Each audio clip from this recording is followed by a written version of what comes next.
আজ আমরা শুনব আল্লাহর বিশেষ দাস পয়গম্বর মুসা আলাইহিসসালামের গল্প।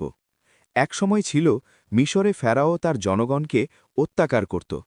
নতুন জন্মানো ছেলে শিশুদের হত্যা করার নির্দেশ দিয়েছিল। কিন্তু আল্লাহর রহমতে মুসা আলাইহিসসালাম বেঁচে যান। এই গল্পে আমরা শিখব আল্লাহর প্রতি বিশ্বাস, ধৈর্য এবং ন্যায়ের জন্য লড়াই করা কতটা গুরুত্বপূর্ণ। মুসা আলাইহিসসালাম ফেরাওর প্রাসাদে বড় হন, কিন্তু তিনি নিজের মানুষদের দুঃখ যন্ত্রণার কথা জানতেন। একদিন তিনি দেখলেন একজন মিশরীয় একটি ইসরায়েলিকে নির্যাতন করছে। মুসা আলাইহিসসালাম তার রুখে দাঁড়ান, কিন্তু দুর্ঘটনায় সেই মিশরীয় মারা যান। তখন তিনি ভয় পেয়ে মধ্যপ্রদেশের মদিনায় চলে যান এবং নতুন জীবন শুরু করেন। মুসা আলাইহিসসালাম একদিন সিনাই পর্বতের কাছে পৌঁছলেন। সেখানে তিনি একটি জ্বলন্ত আগুনের গাছ দেখতে পেলেন, যা পুড়ে গেলেও ছাই হল না। আল্লাহ সেই জ্বলন্ত গাছের মাধ্যমে মুসা আলাইহিসসালামকে আহ্বান জানালেন, যে তোমাকে পাঠিয়েছি ফেরাওকে সত্য দেখাও এবং আমার দাসদের মুক্ত করো। মুসা আলাইহিসসালাম ভয় পেলেও আল্লাহর প্রতি বিশ্বাস রাখলেন। আল্লাহ তাকে সাহস এবং নিখুঁত পরিকল্পনা দিলেন। মুসা আলাইহিসসালাম ফেরাওর প্রাসাদে গেলেন।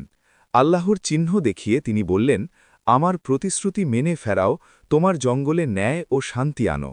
তার স্টাফটি সাপের রূপ নিল এবং হাতে আলোর রূপে দাগ দেখা গেল। কিন্তু ফেরাও অবিশ্বাসী, তিনি অলৌকিককে অব্যাহত রাখলেন। মুসা আলাইহিসসালাম তার জনগণকে নিয়ে মিশর ছাড়লেন। আল্লাহর সাহায্যে লাল সাগর পার হলেন। ফেরাও এবং তার সেনারা আত্মসমর্পণ করতে পারেননি এবং আল্লাহর নিদান অনুসারে ডুবে গেলেন। মুসা আলাইহিসসালামের এই গল্প থেকে আমরা শিখতে পারি, আল্লাহর প্রতি সম্পূর্ণ বিশ্বাস রাখতে হবে।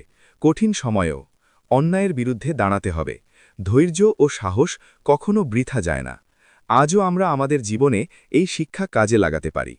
সত্যি, আল্লাহর প্রতি বিশ্বাস এবং ধৈর্য আমাদের সব সময় শক্তি দেয়।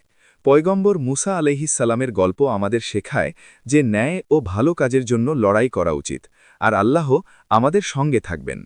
আপনি যদি এই গল্পটি ভালো লাগেন তাহলে লাইক ও সাবস্ক্রাইব করতে ভুলবেন না। আল্লাহ আমাদের সবাইকে ন্যায় এবং বিশ্বাসের পথে চলার তৌফিক দান করুন।